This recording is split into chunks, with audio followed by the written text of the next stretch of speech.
Mi corazón te canta, mi alma te anhela con todas mis fuerzas. Te amo, roca eterna, tú eres mi esperanza, mi gloria, mi fuerza. En valles de sombra te cuidas, eres lumbrera. Tú eres fiel, no me dejarás. De la muerte y me levantarás. En tu palabra puedo confiar. Tú eres fiel, no me dejarás. De la muerte y me levantarás. En tu palabra puedo confiar. Eres fiel.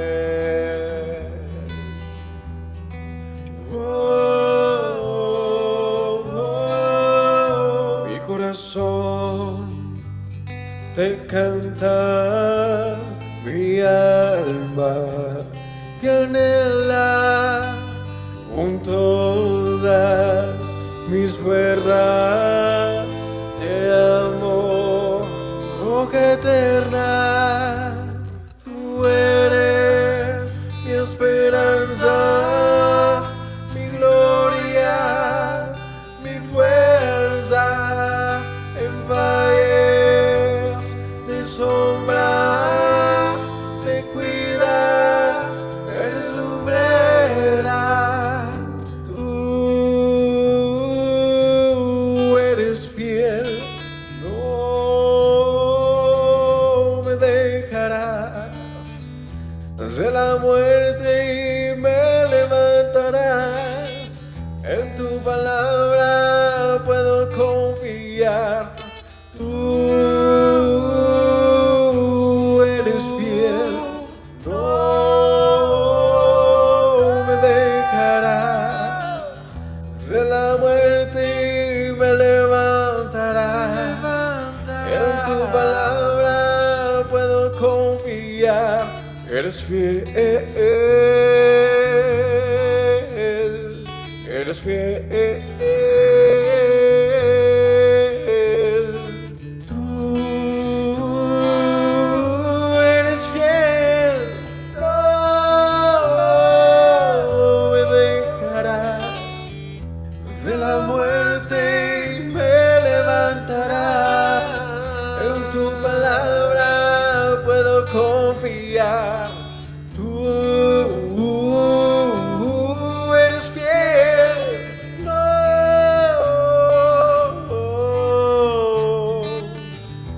De la muerte me levantarás. En tu palabra puedo confiar. Tú no.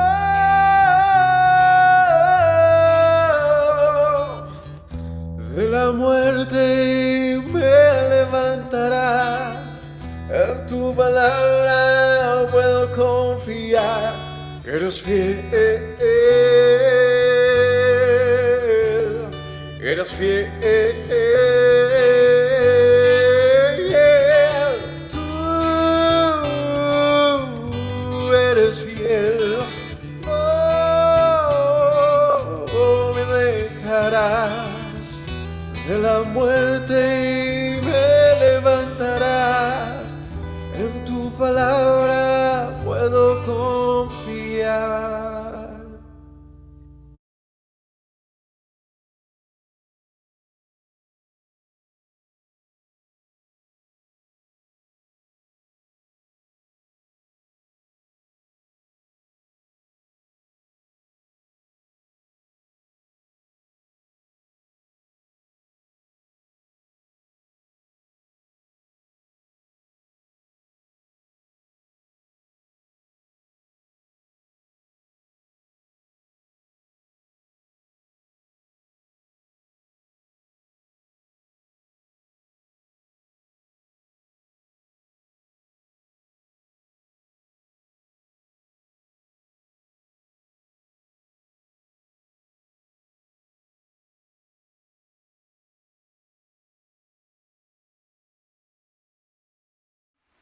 Shabbat Shalom familia, que el Eterno les continúe bendiciendo. Sean bienvenidos una vez más a este tiempo de estudio, a un nuevo Shabbat, un nuevo inicio de día de reposo. El Eterno nos da cada semana la oportunidad de reposar, de descansar y de apartar nuestro pie de todo lo que sea hacer nuestra propia voluntad y dedicar este día por completo a hacer su voluntad, a buscar su rostro, a estar en su presencia, a aprender de su palabra, a compartir con nuestra familia, con nuestros hermanos, a disfrutar de su presencia. Hoy es un día especial. El Shabbat siempre trae consigo gozo, alegría, trae consigo bendición, trae consigo una innumerable cantidad de regalos que Dios tiene para todos sus hijos, para los que le aman, para los que le temen, para los que siguen su nombre, su palabra.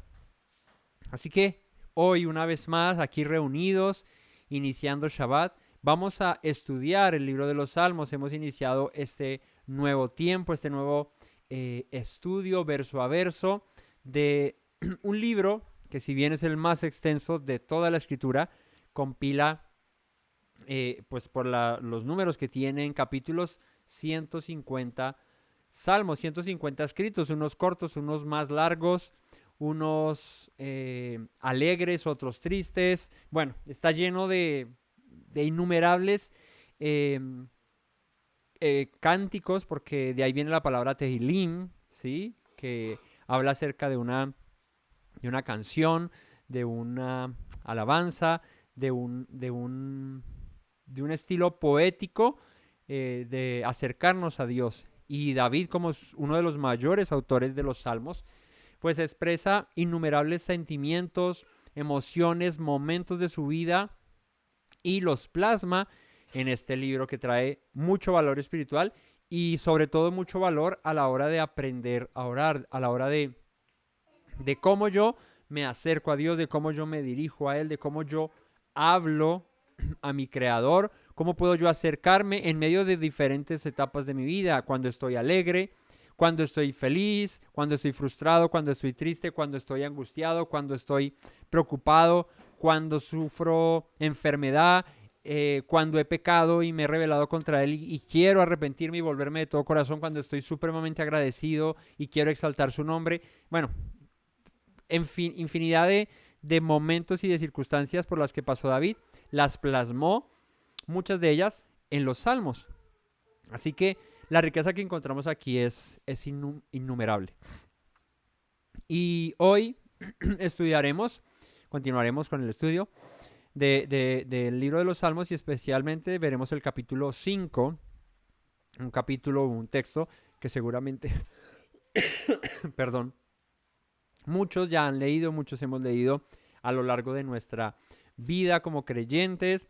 Seguramente hemos pasado muchas veces por aquí, hemos escuchado canciones acerca de esto.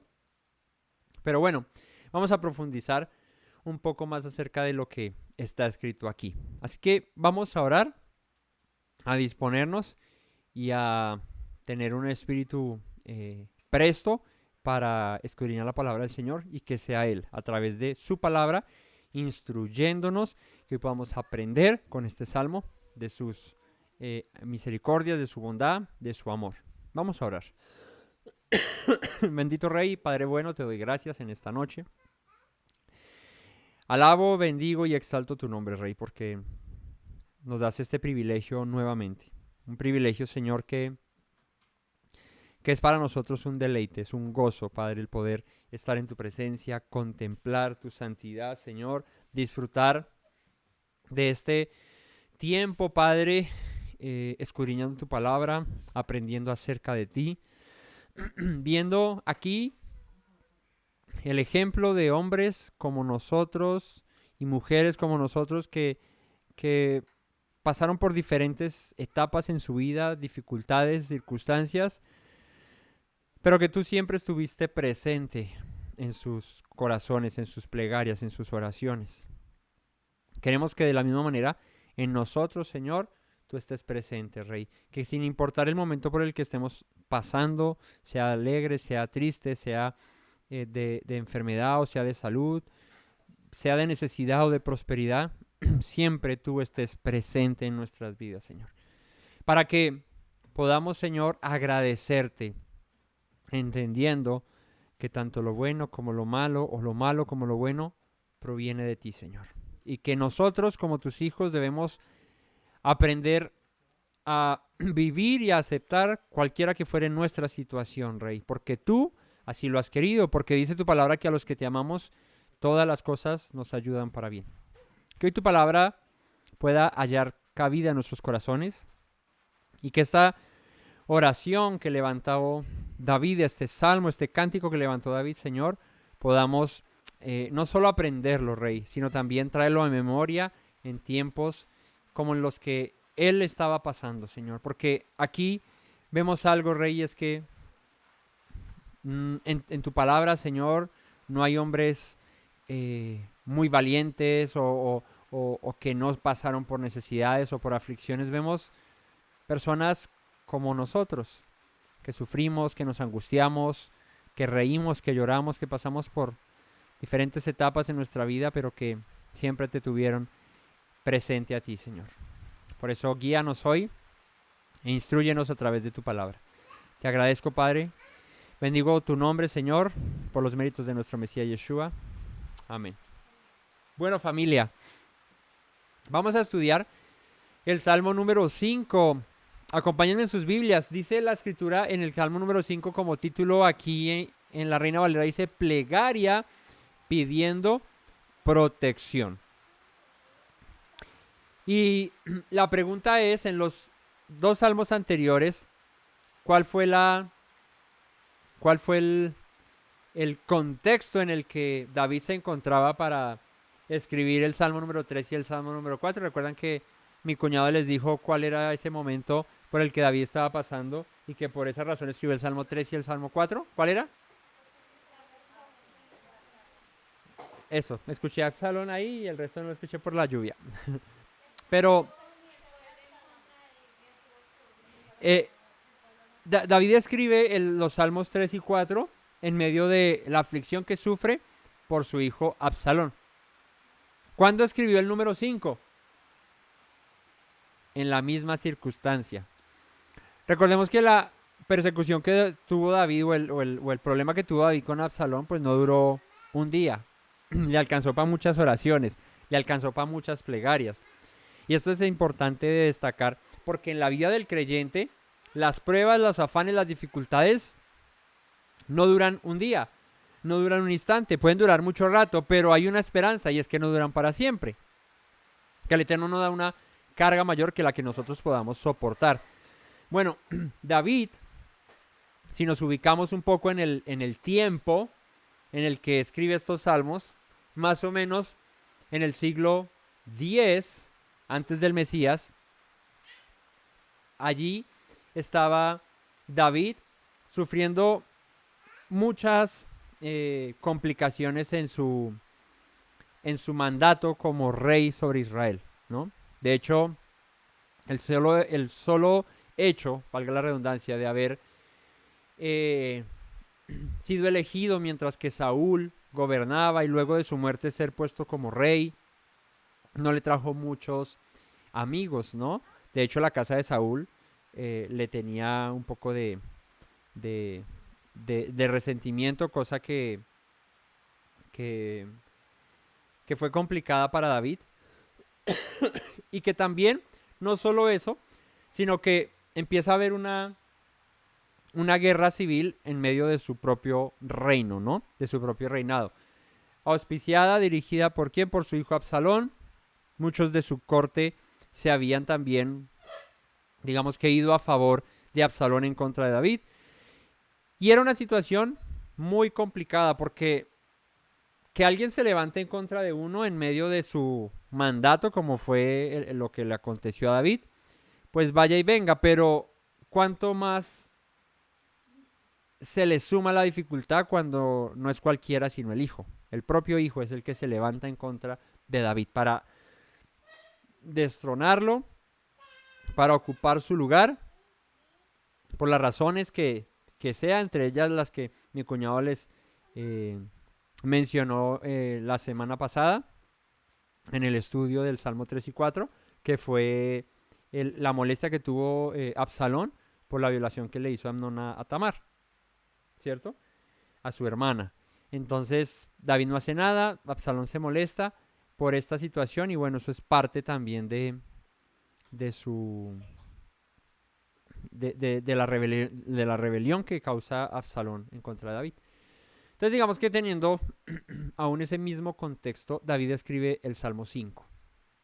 Un salmo que dice pidiendo protección, plegaria, una oración, una súplica, pidiendo protección en medio de esa dificultad por la que estaba pasando, de que estaban buscándolo para matarlo, de que estaba, mejor dicho, emproblemado.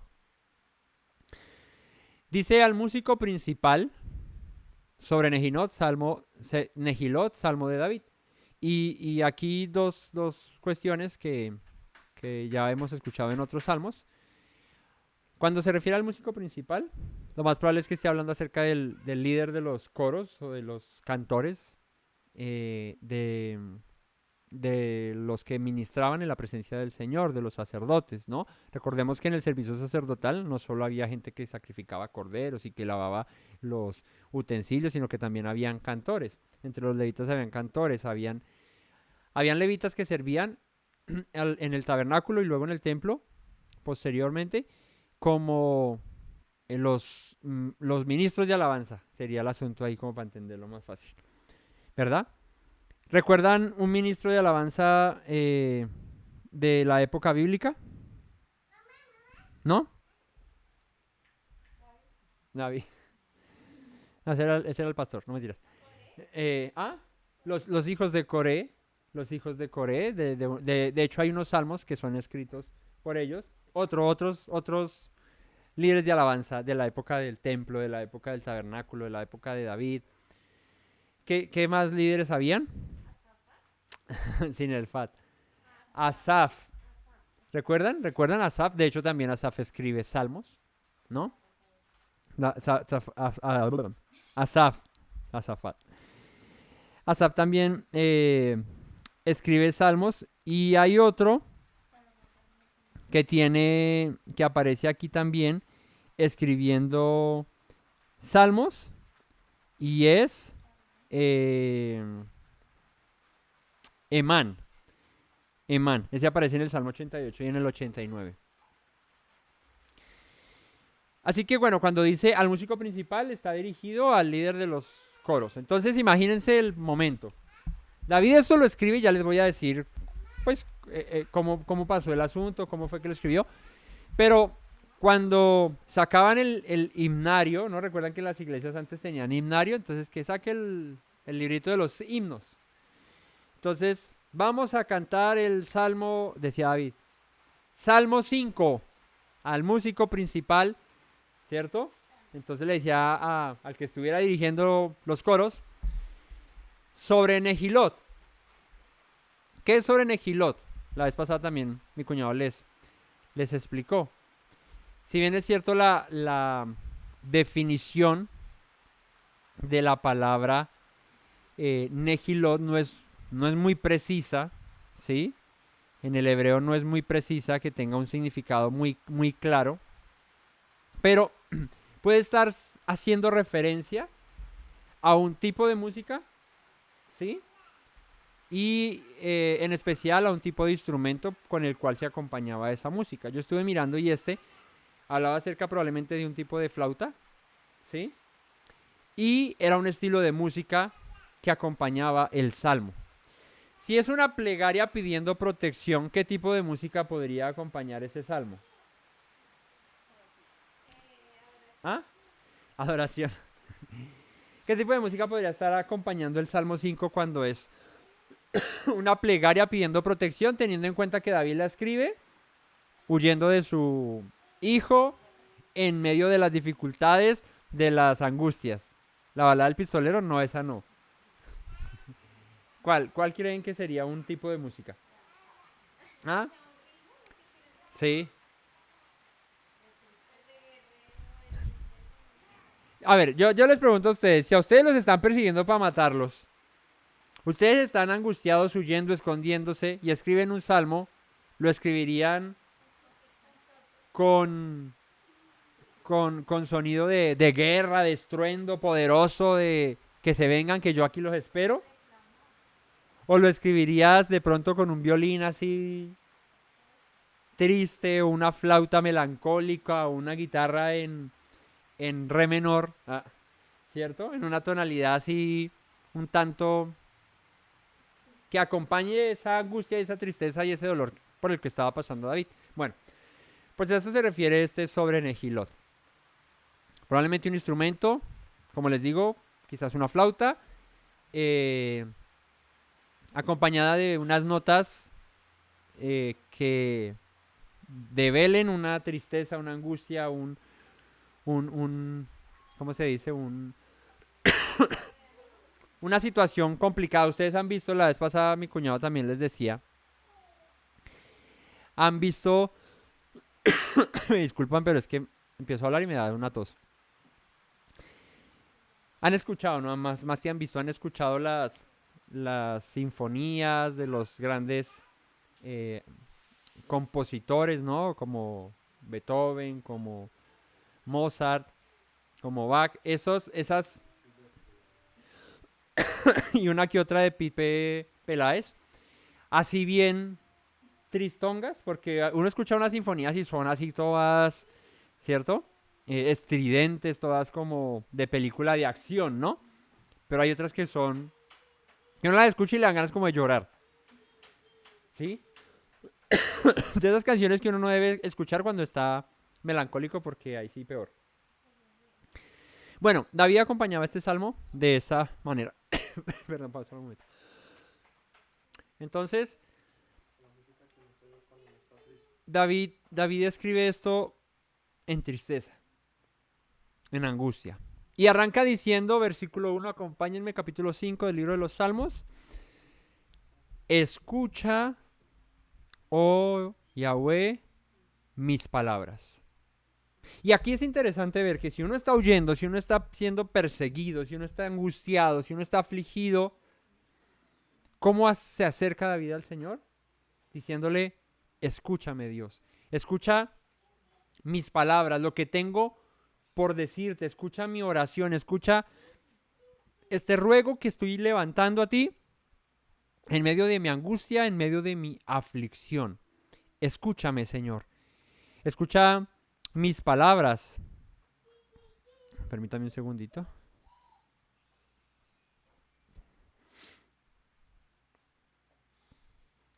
Ya, es que no me estaban cargando aquí los significados. La palabra que se usa aquí para escucha es la palabra asan. Asan, que significa dar oído, percibir. Es como cuando te dan una instrucción y tú prestas atención, ¿verdad? No solamente oyes, sino que prestas atención. Bueno, le está diciendo, Señor, presta atención a mis palabras, a lo que te digo, a lo que te hablo. La palabra aquí para palabras es emer. ¿Qué significa emer? Razón. A mi dicho. Y fíjate, presta atención a mis razones, a mis dichos, a lo que te voy a decir, Señor. Considera mi gemir. La palabra aquí para considerar es vin. Vin, y significa comprende. Entiende eso por lo que estoy pasando, Señor.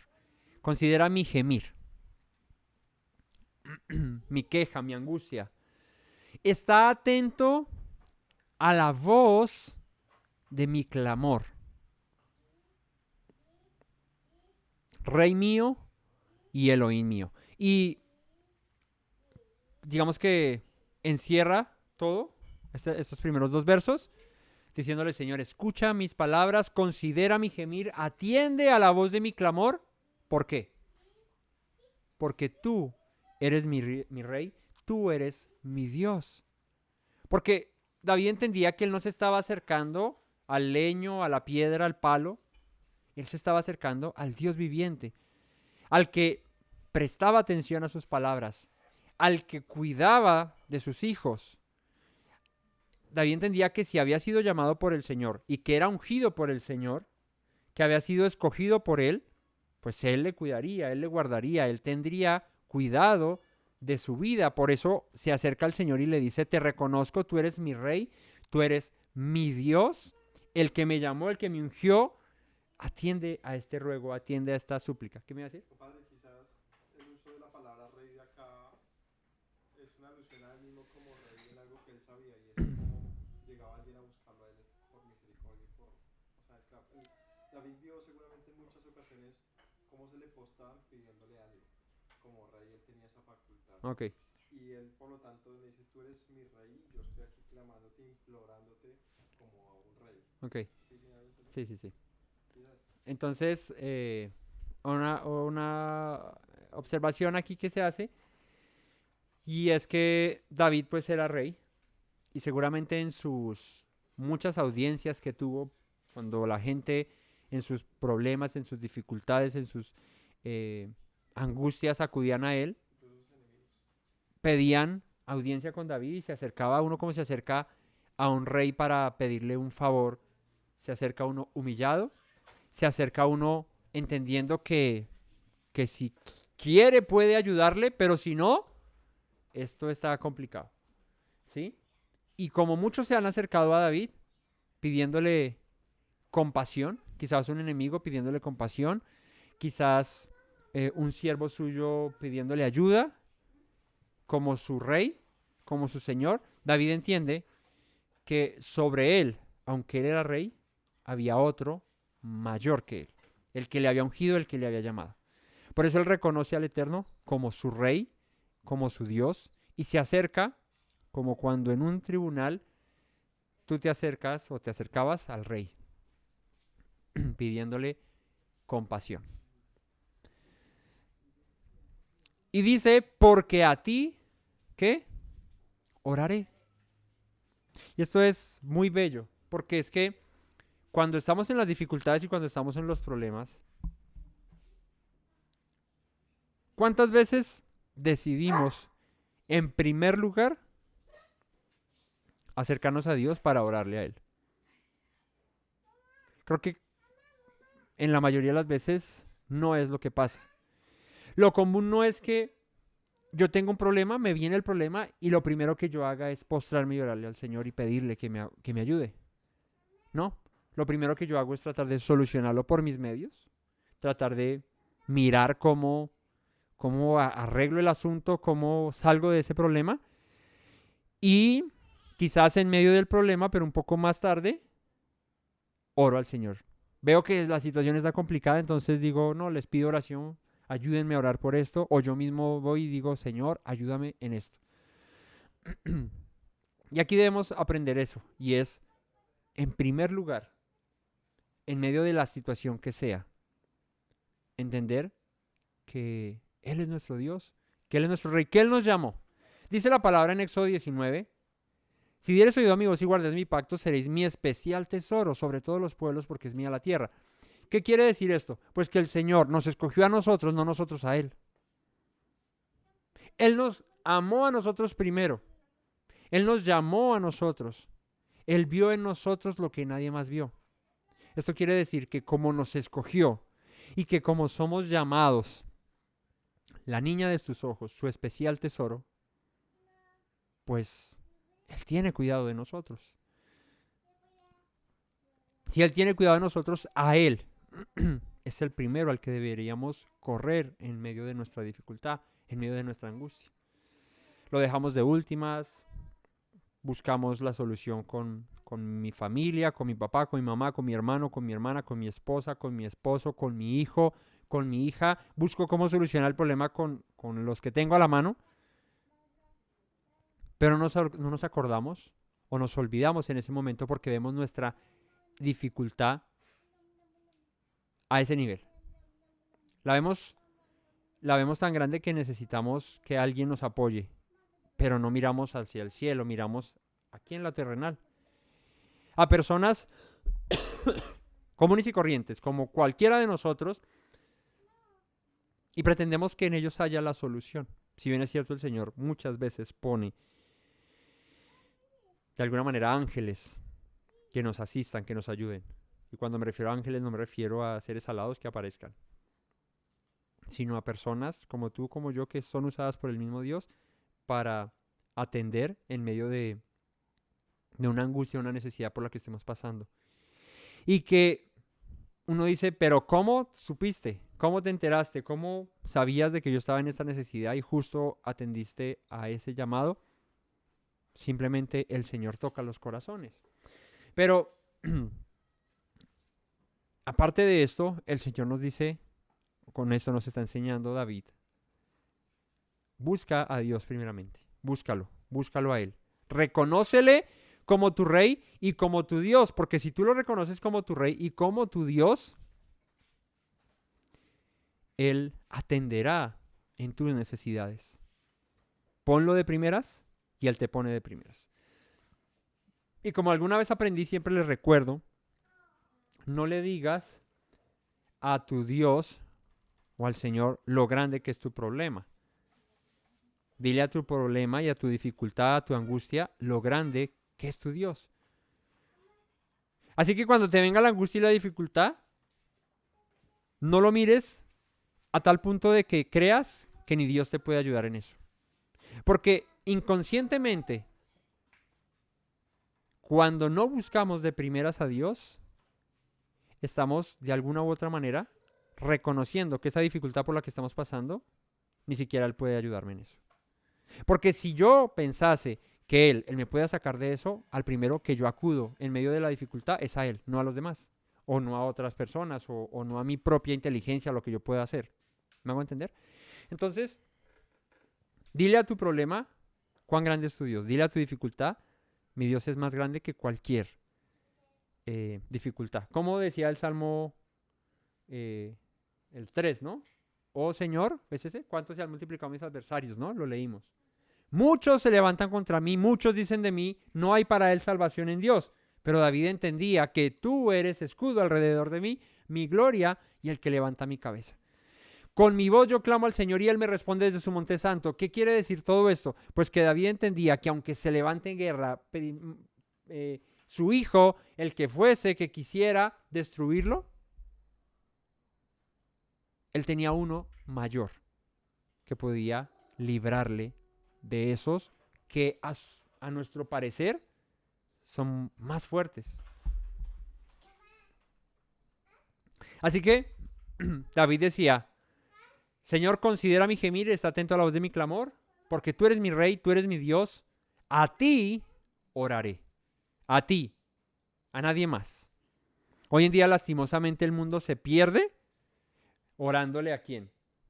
Que a la Virgen, que al santo, que no sé qué, que así sé más, al palo, a la piedra. Esto es lo mismo. Y no recuerdan quién es el que oye y quién es el que habla. ¿O no dice la Escritura que el que dio la boca habla, el que dio los oídos oye? Los dioses de las naciones, las imágenes de las naciones, tienen pies y no caminan. Tienen ojos y no ven. Tienen oídos y no oyen. Tienen boca y no hablan. El Dios de Israel, nuestro Dios, oye, ve y habla. Oh Yahweh, verso 3. De mañana oirás mi voz. Y esto es interesante porque ¿por qué la mañana? Porque es cuando uno despierta. ¿Por qué la mañana? ¿Por qué David no dice, bueno, pues uno puede orar a cualquier momento, pero ¿por qué dice, de mañana oirás mi voz? ¿Qué quiere decir de madrugada oirás mi voz, de mañana me presentaré delante de ti? ¿Qué pensaba David cuando en medio de su dificultad le dice al Señor, me presento a ti de mañana, escucha mi voz desde temprano.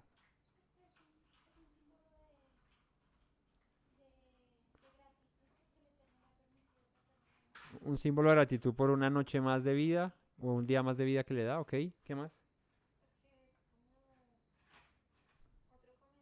Otro comenzar, ¿ok? Un día mejor que el de ayer, puede ser hoy. Porque es su primera opción. Él está urgido, tiene un problema inmenso. Él dice antes que cualquier cosa yo te buscaré. Correcto, cuando se habla acerca del de mañana, oirás mi voz, de mañana me presentaré delante de ti, es como lo primero que yo puedo hacer, debo hacer y necesito hacer es buscarte a ti. Así que este de mañana habla de lo primordial, lo principal. No de tarde, no en la noche cuando estoy cansado y ya me voy a dormir así como que, ay, me acordé que tengo este problema. Bueno, señor, y en últimas, pues yo ya traté de solucionar todo hoy, pero como no lo logré, a ver si me echas una manito. No, es como, necesito de tu ayuda y eres lo primero, porque sé que tú puedes responderme. Entonces, relaciona eso. El comienzo del día, el amanecer, cuando sale el sol, cuando las cosas se renuevan, ¿verdad? Porque en la noche es como que todo se nubla, todo se vuelve oscuro, se entenebrece, no ves, a menos de que tengas una luz, pero no ves, cosa que no pasa en la mañana. En la mañana las cosas se renuevan, vuelves a ver la luz, vuelves a ver lo que te rodea, de pronto ves las circunstancias diferentes, pasan muchas cosas, ¿no? Así que David entiende que no solo pues, la mejor hora o el mejor momento para buscar a Dios es de mañana, sino entiende que la premura de su dificultad implica una búsqueda primordial, principal, como el que se levanta de madrugada a buscar ayuda. Han tenido problemas y de pronto dicen, no, mañana me toca madrugar y yo a las 4 de la mañana estoy levantado para arreglarme y salir para ver si soluciono ese problema porque tengo que ir a no sé dónde, tengo que ir así se más. Sí, ¿me siguen? Es de esa manera lo que quiero hacerles entender, lo que quiero hacerme entender. Y es con la premura en la que yo me levantaría a solucionar una dificultad, un problema, de esa manera busco a mi Dios de mañana. ¿Y qué dice? Me presentaré delante de ti. ¿Y qué? Y esperaré. Esperaré. La parte compleja. La parte difícil. Porque ¿qué pretendo yo como ser humano en mi lógica natural, en mi lógica común, que yo me presente de mañana, de madrugada, temprano, antes de que raye el alba? ¿Y qué? Y que la solución venga de la misma manera. Pero David entendía, y es lo que quiero que entendamos y que comprendamos, cómo funciona Dios. Y es que no es en nuestro tiempo, es en su tiempo. Pero ¿qué demanda de nosotros Él? Que lo primero que busquemos sea Él. Pero la respuesta, espera, confía. Eso se llama fe. Eso se llama emuná. Eso se llama creer. Que aunque te apresuras para buscarle porque le necesitas, espera en su respuesta. Espera en lo que Él tenga para ti. No te angusties, no te aflijas. Haz lo tuyo, que es buscarle, que es reconocerle, que es entender que fuera de Él no tienes nada. Pero no pretendas que entonces, bueno, pues como la fórmula es de mañana, yo madrugué, oré, entonces a las 7 que ya me llamen y que ya solucionó el problema. No, esperaré.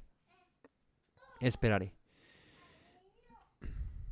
Y ahora, como muchos de los escritos de David y de otros personajes en la escritura, acude a digamos que a la identidad de Dios, a lo que en esencia es el Señor. Y en medio de una aflicción en la que estaba pasando David, que era persecución por parte de su hijo, de la gente que se había levantado contra él, el que le dice a Dios, verso 4, porque tú no eres un Elohim que se complace en la maldad. Entonces, lo primero que él le dijo a Dios, ¿cierto?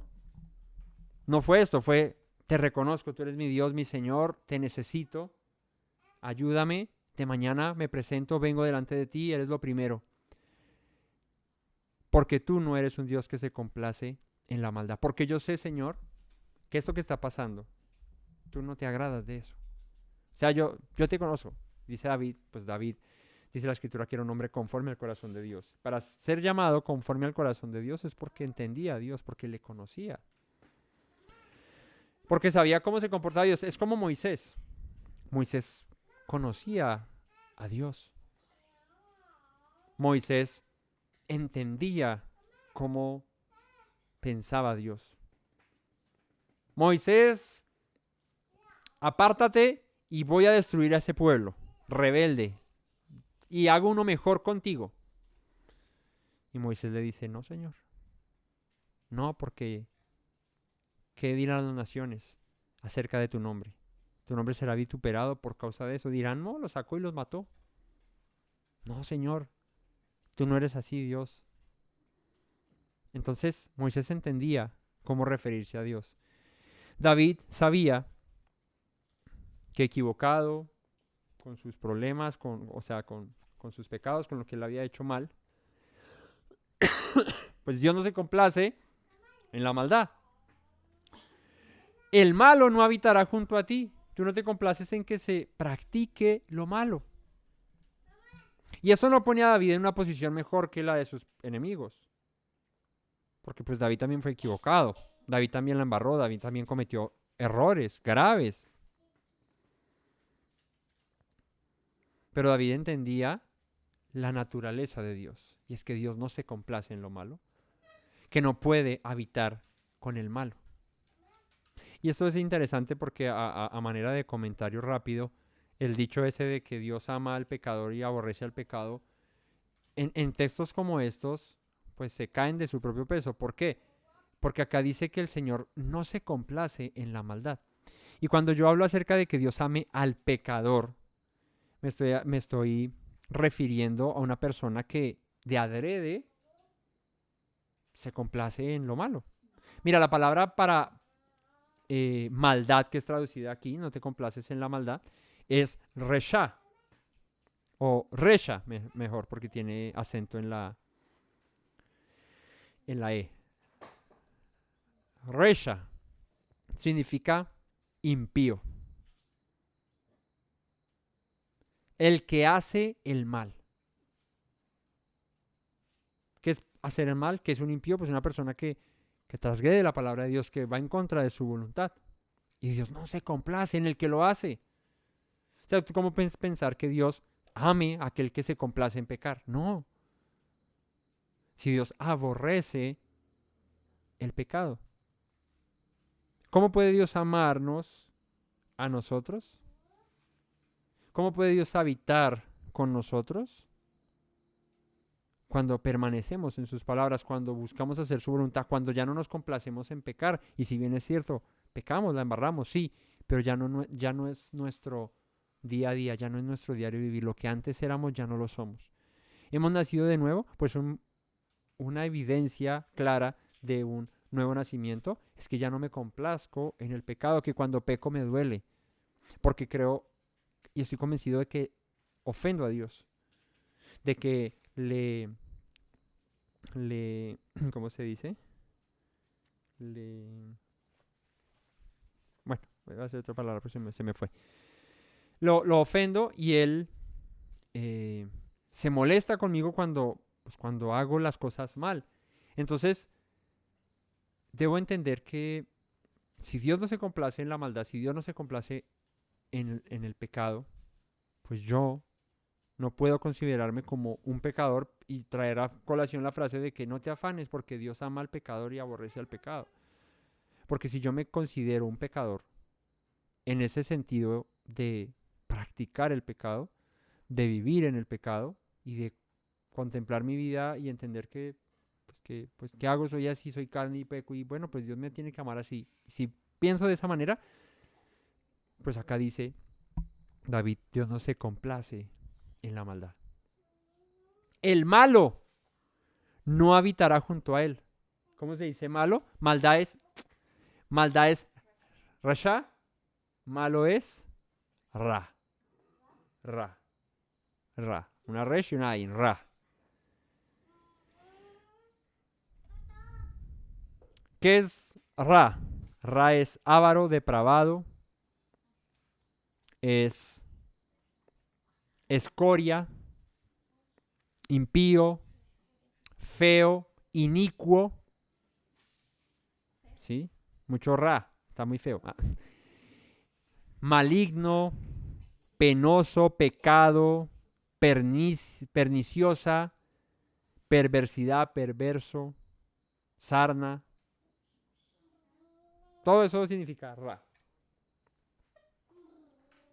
O sea, está diciendo lo peor, pues no habitará junto a ti. O sea, es que es lógico. Si Dios es luz, si Dios es santo, si Dios es justo, si Dios es bueno, si Dios es todos los atributos que tiene el Eterno, pues ¿cómo puede habitar lo malo? El malo, el perverso, el impío. Y cuando me refiero a eso es al que va en contra de su voluntad. Pues no. O sea, o eres frío o eres caliente. ¿Sí? Si eres frío, pues alejado. Si eres caliente, pues conmigo. ¿Sí? Pero alguien que está todo el tiempo ofendiendo a Dios y yendo en contra de su voluntad, pues no pretenda que por orarle a Dios él esté agradado con él o le asista. ¿Me hago entender? Entonces David entendía, mis perseguidores, los que se levantan contra mí, como decía en el Salmo 3, son muchos. Pero yo entiendo, Señor, que tú no te complaces en eso. No te complaces en la maldad. El malo no habitará junto a ti. Los insensatos, versículo 5, no estarán delante de tus ojos. ¿Qué es un insensato? La palabra para insensato es halal. Y halal eh,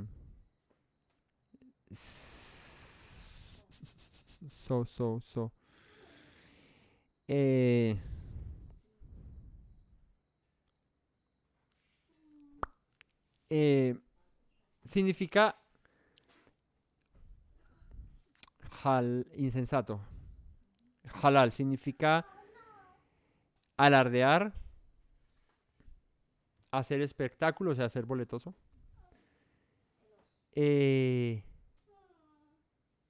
Hablar elogiosamente, o sea, el que se alaba a sí mismo, el que... Lambón.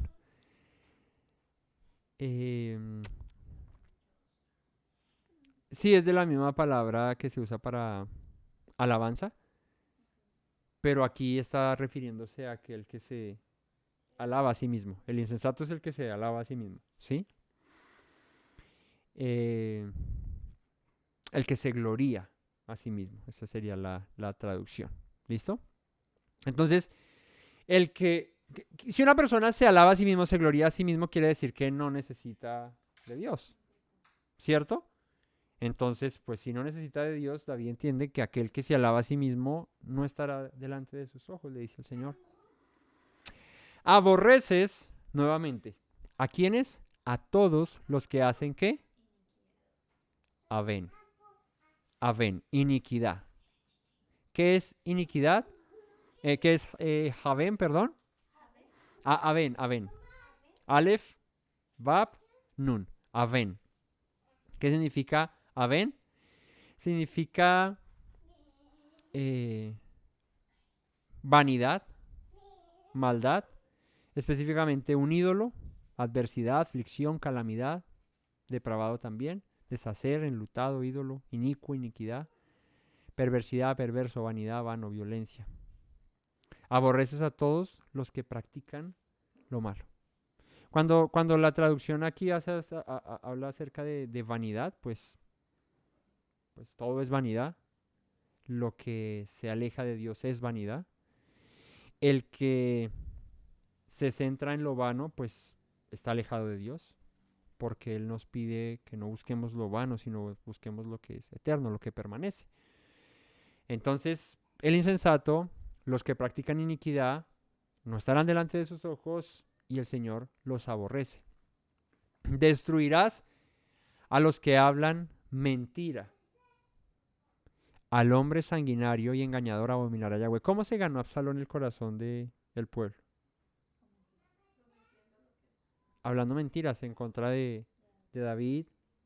Mi papá no les daba esto, pues venga yo, y tales, y se levantó digamos, de esa manera el favor del pueblo, ¿no?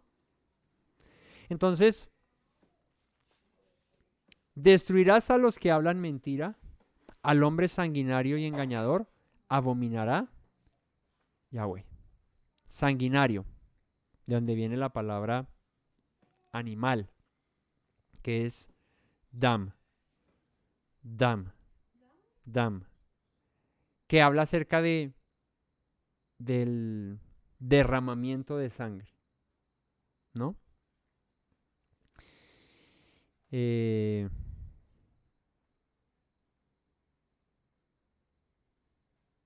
así que el que derrama sangre inocente, el que es engañador, dice, los destruirás. Al mentiroso, tú los abominas, oh eterno, dice David. Así que hace un contraste aquí, diciendo todas las cualidades de lo que es una persona, un hombre, alejado de Dios, que va en contra de su voluntad. Y viene el verso 7 y dice, mas yo, pero fíjate cómo va a hablar David acerca de él. Porque seguramente uno muchas veces actúa de esta manera. Señor, mira cómo me acusa, mira lo que hacen, son perversos, son malos, son chismosos, no sé qué, si se mata, ta, ta, ta, ta. En cambio yo, como no hago nada, sí, o sea, como que esa posición como de yo no, sí, como de, ¿ah? Sí, algo así, como todos los que están contra mí son los pecadores y yo no me merezco esto porque yo sí soy bueno. David dice, yo, más yo, o sea, ellos son perversos, malos, sanguinarios, mentirosos, ¿cómo fue los otros adjetivos que usó David? Insensatos, ¿cierto? Sanguinarios, todo eso. Pero yo, ese más yo es, pero yo, por el contrario, por la abundancia de tu misericordia, entraré en tu casa. ¿Qué quiere decir esto? Malos, perversos, sanguinarios. Yo, si estoy delante de ti, no es por lo bueno que sea. ¿Es por qué? Por la abundancia de tus misericordias. Aprendamos a hablar así, aprendamos a hablar así. Señor, se han multiplicado mis adversarios contra mí y se levantan. Ayúdame, Rey. Porque si yo estoy aquí, si yo estoy en pie, es por tu misericordia. O sea, David no se jactaba de cuán bueno soy.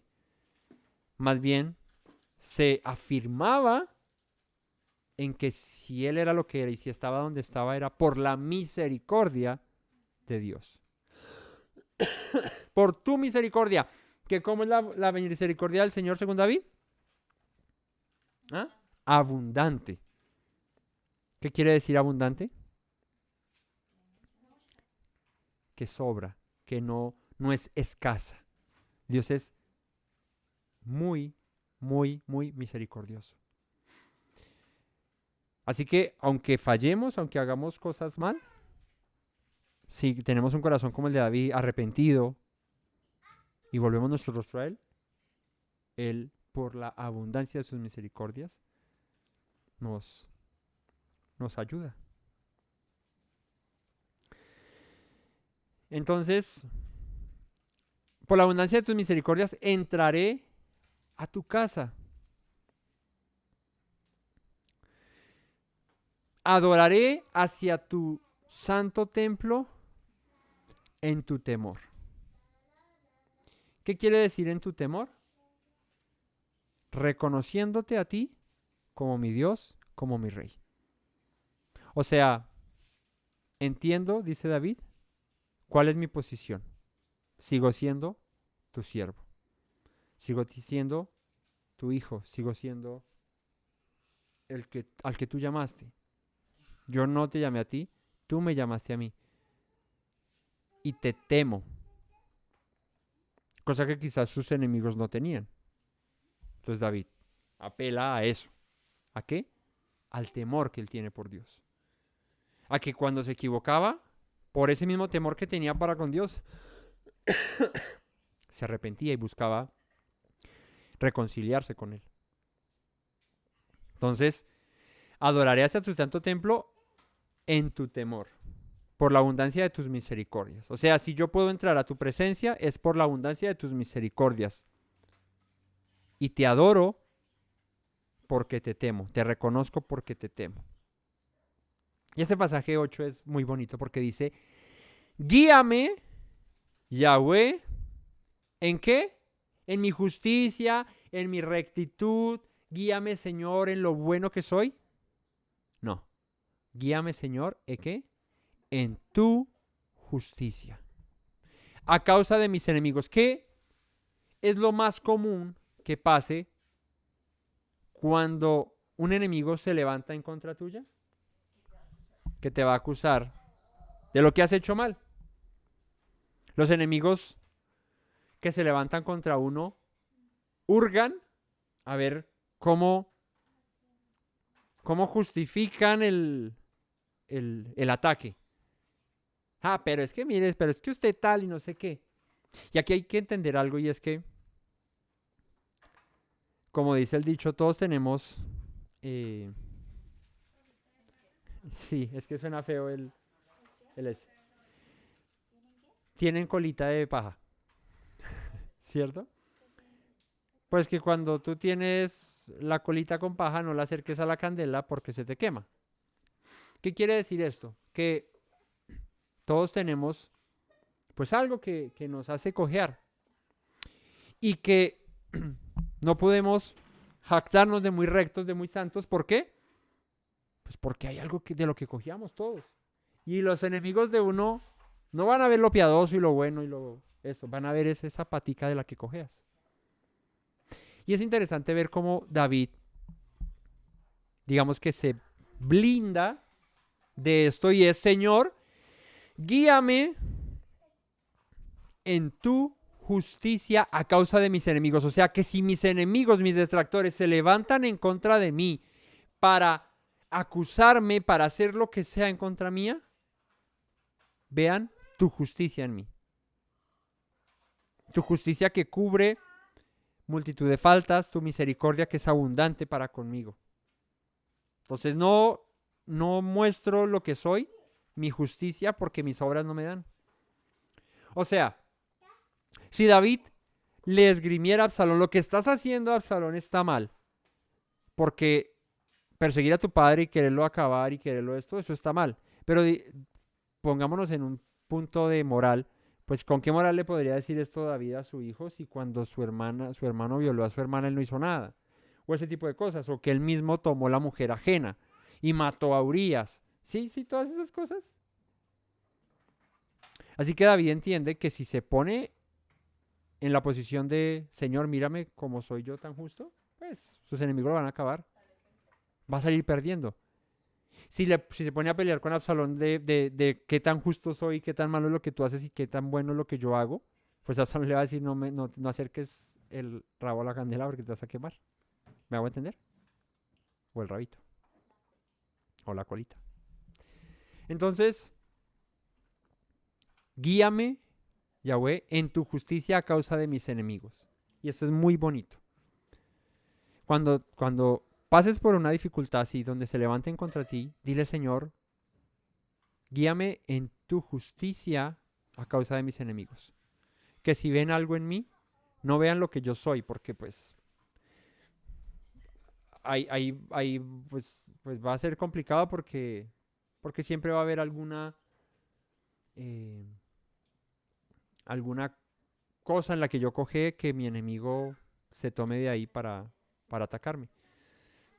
Pero si soy guiado, por el contrario, en tu justicia, si es tu justicia en mí la que se muestra, creo que el resultado o el fin será distinto. Endereza delante de mí tu camino. O sea, David le pide al Señor que seas tú el que se muestre ahí. Que tú seas el que luche, que tú seas el que pelee, porque si yo me pongo a pelear aquí, seguramente salgo perdiendo porque yo he hecho muchas cosas mal. Y los enemigos no se olvidan de eso. ¿No? Los que se levantan, los detractores, nunca se olvidan del error que cometiste. Así como seguramente tú no te olvidas de los errores que han cometido otros, porque así todos actuamos. Pero qué bonito es ver que David le dice al Señor que sea tu justicia, que seas tú el que pelee por mí. El que se muestre a mis enemigos. Endereza delante de mí tu camino. Que no me tuerza yo ni a derecha ni a izquierda, Señor. Porque en la boca de ellos no hay sinceridad. Sus entrañas son maldad, sepulcro abierto es su garganta. En su boca no hay sinceridad. O sea, más falsos que una moneda de cuero. Sus entrañas son maldad. O sea, lo que le sale de dentro es maldad. Sepulcro abierto es su garganta. ¿Qué es un sepulcro abierto? Una tumba abierta. ¿Qué tiene una tumba? Podredumbre. Y una boca que se compara con una tumba abierta es una boca que habla solamente ¿qué? Maldad, basura, podredumbre. Solo sale eso. Con su lengua hablan ¿qué? Lisonjas. El dicho, la palabra usada es... no, es que esa suena fuerte. ¿Cuál sería una palabra más suave? La que comienza en lan y termina en bon. Lenguas que hablan lisonjas. Son, ¿cómo se dice? Se me fue. Sí, esa es la palabra, pero no. Creo que hay otras. Entonces, bueno, sí, lisonjas es la misma vaina. Castígalos, oh Dios. Caigan por sus mismos consejos, pues que a David se le levantaron en contra, hablando mentiras, ganándose al pueblo de una forma tal de que el pueblo quisiera que Absalón fuese rey y no que David siguiera. Castígalos, oh Dios, caigan por sus mismos consejos. O sea, que lo que pusieron en contra mía, eso mismo les caiga a ellos encima. Que su convite se vuelva en contra de ellos. ¿Ah? ¿Aduladores? Aduladores, sí. Castígalos, oh Dios, caigan por sus mismos consejos. Por la multitud de sus transgresiones, échalos fuera. ¿Cómo puede David, pónganse a pensar, cómo puede David decirle a Dios, échalos fuera porque son muy pecadores?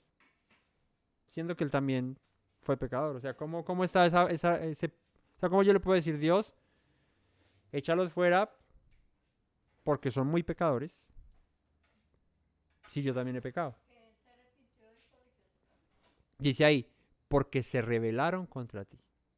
O sea, ellos no quieren volver su rostro hacia ti.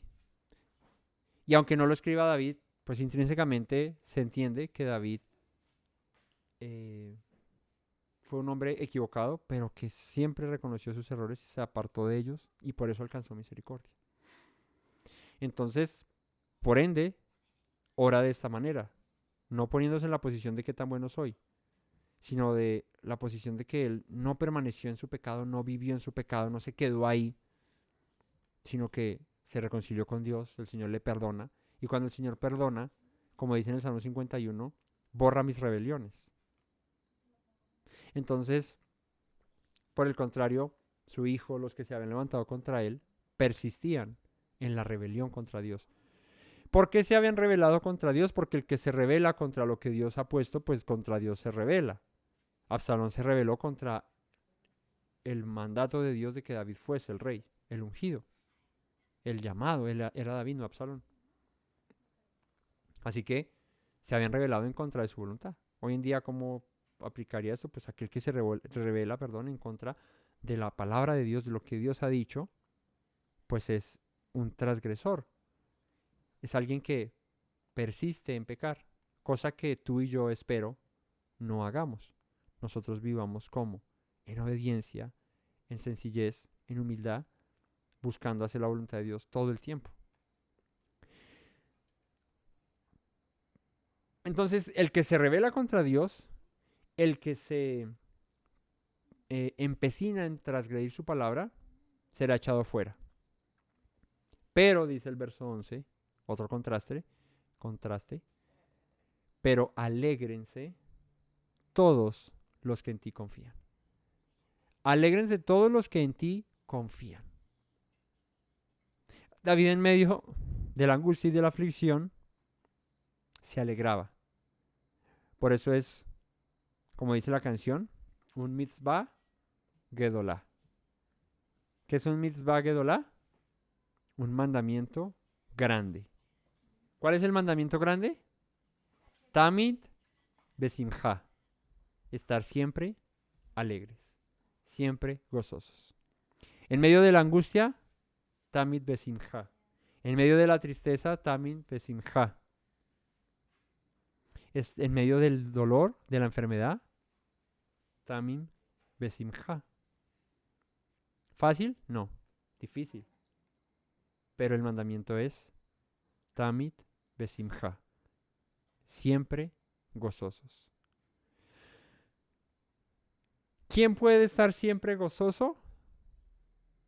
Todos los que en Él confiamos. Si tú confías en Él, por más difícil que sea la situación, siempre estarás gozoso. Porque Él es el que maneja. Él es el que dirige, no eres tú. Si eres tú, afánate. ¿Cómo arrancó el Salmo? Reconociéndolo a Él como lo primero. De mañana te busco, tú eres mi rey, tú eres mi Dios. Estoy en tus manos. Por eso me alegro, porque en ti confío. Cuando no te alegras, cuando vives amargado, cuando vives triste, ¿es por qué? Porque no confías. ¿Han visto esa gente que anda así como por la vida, como tristes, como así? ¿Y qué le pasa? No, estoy feliz. Estoy feliz. Pero pues dígale a la cara porque no parece. Entonces, mandamiento grande, estar siempre gozosos, siempre alegres. Cualquiera que fuere la situación, cualquiera que fuere la dificultad. ¿Cuántos hemos actuado de esa manera? Pocos, ¿no? Pocos porque es muy difícil estar en una situación grave y alegrarme. Pero es lo que hoy quiere David enseñarnos. Alégrense todos los que en Él confían. Y ojo aquí, si tú te entristeces en medio de la angustia, de la dificultad, si tú cuando estás pasando necesidad, te afliges y vives preocupado, por ende que no confías en Dios. No confías. ¿Ah? Para que me vean. No confías en Dios. Pregúntate cuando estés en medio de la prueba, en tu actitud, si estás confiando o no en Dios. Mi hermano, ¿cómo estás? Bendecido, bendecido. Aleluya, amén. ¿No? ¿Y por qué estás así? Porque espero en el Señor y confío en Él. No. Estás en medio de la dificultad, de la angustia, del dolor, de la tristeza, pero me alegro en Él. Confío en Él. Pero el confío en Él no es como, pues sí, yo confío en Él a ver qué hace. No, es con fe, genuina. Alégrense todos los que en Él confían. ¿De en qué? Como alguien afligido, angustiado, perseguido, que lo quieren matar, da voces de júbilo. ¿Qué es dar voces de júbilo? Así, ¿no?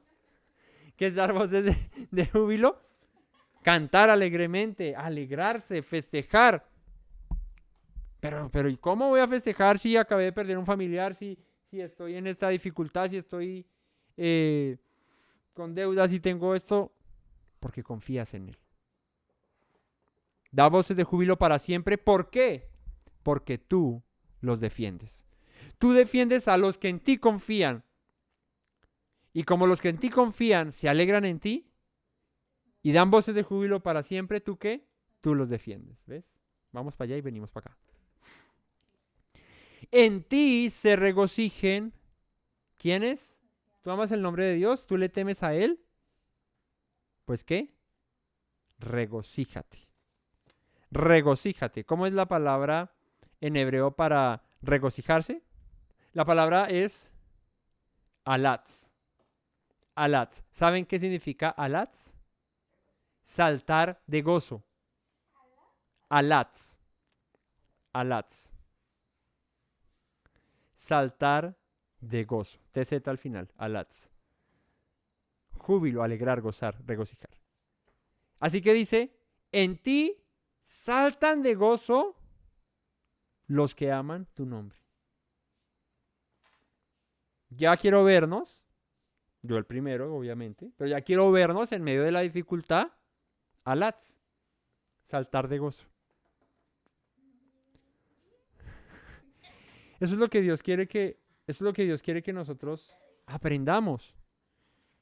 Los salmos son para aprender que tú y yo no somos los únicos que pasamos por las duras y las maduras. David pasó por las maduras y las remaduras. Seguramente muchas de las dificultades por las que hemos pasado no llegan ni a la mitad de las que pasó David. Y con todo eso nos enseña a regocijarnos, a alegrarnos, a confiar en el Señor, a dar voces de júbilo. ¿Por qué? Porque confío en Dios, porque Él me defiende y porque amo su nombre. ¿Cómo empezó diciéndole? Atiende a la voz de mi clamor, mi Dios y mi Rey. Mi Dios y mi Rey, pues si Él es mi Dios y mi Rey, me alegro, doy voces de júbilo y salto de alegría, me regocijo, porque confío en Él, porque Él me defiende y porque amo su nombre. Porque tú, Yahweh, ¿qué haces? Bendecirás al justo.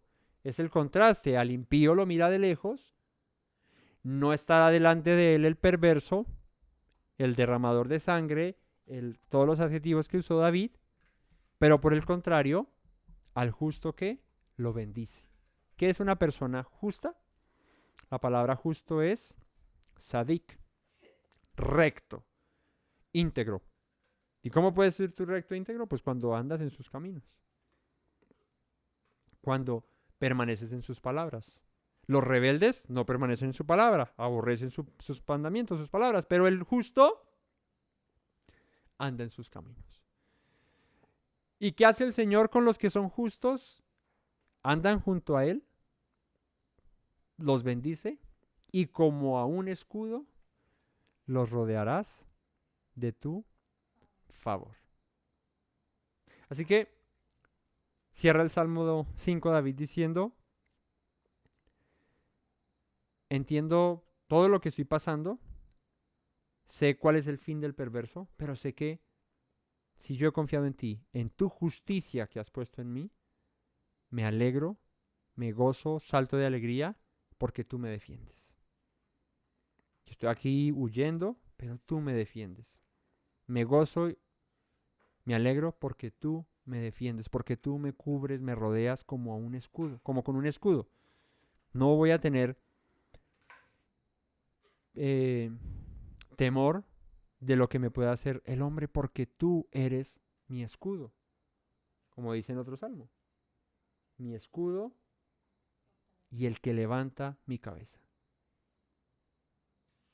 Eres escudo alrededor de mí, mi gloria y el que levanta mi cabeza. Entonces, familia, así como David comprendió la manera de sobrellevar sus aflicciones, sus dificultades, tú y yo espero que hayamos hoy entendido cómo debemos sobrellevar nuestros problemas, entendiendo que Él es nuestro Rey, que Él cuida de nosotros y que si Él nos defiende, ¿por qué nos afanamos? ¿Por qué nos preocupamos? Gocémonos y alegrémonos en Él. Es más meritorio y más no, pero no, sí, es más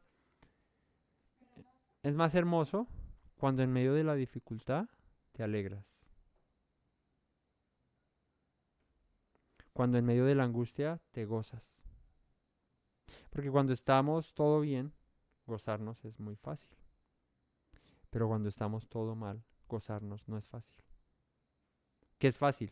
Entristecernos, renegar, llorar, afligirnos. Y porque a mí, y yo, pero yo qué hice para merecer esto, y vivir así. Pero el Señor hoy nos dice, confía, gózate, alégrate, recuerda siempre. Porque el mandamiento no es solo cuando estás feliz. El mandamiento es siempre estar gozosos. Siempre. Siempre la instrucción es gózate. Alégrate. Confía en el Señor. Espera. ¿No? No manzana, ni guayaba, no. Espera. Espera en su respuesta. Confía en lo que Él tiene para ti. Que como dice la Escritura, pensamientos de paz, pensamientos de bien, para darles el fin que esperan. Así que familia, que este estudio hoy haya sido de aliento para todos nosotros, y como el propósito de esto es aprender a orar y aprender a dirigirnos al Señor en medio de cualquiera que fuera nuestra situación, llegarán salmos en los que alábenle con címbalos, alábenle con trompetas, alábenle con flautas, todo lo que respire alabe al Señor, y son salmos como muy gozosos, como que aquí no estaba pasando nada, era felices. Llegarán esos salmos, porque así es la vida de nosotros, también es sube y baja. Estamos felices, a tope, nos alegramos, cante, saque el parlante, póngalo a todo volumen y cántele al Señor. Pero estamos aquí abajo y no, apáguelo y póngase a llorar. No, pues también alegrémonos, gocémonos, ¿no? Es como la canción que empieza triste, estoy afligido, estoy pasando por dificultades, no sé qué, pero al final entra el de las trompetas a alegrar. ¿Por qué? Porque confiamos en Él, porque Él nos defiende, porque Él nos rodea como un escudo, con su favor.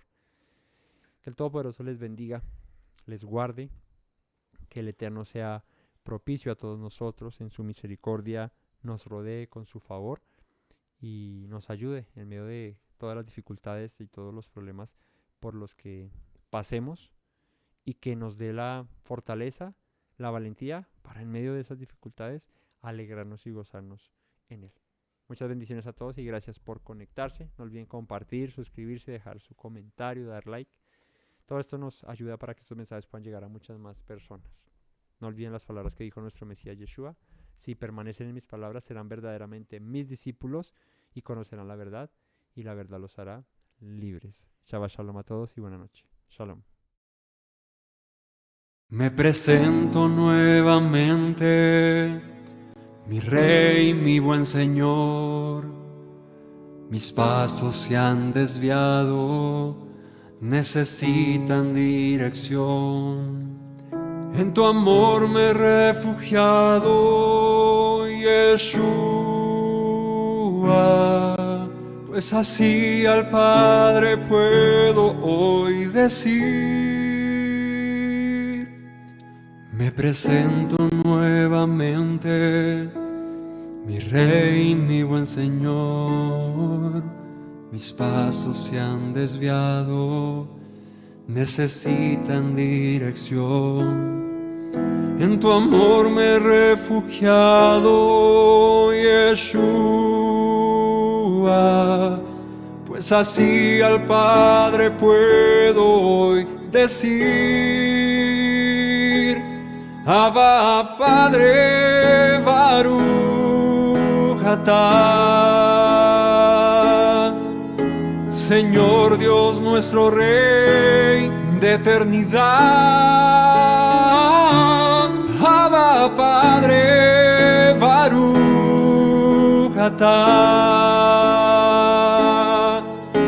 Adonai Eloheinu melech haolam.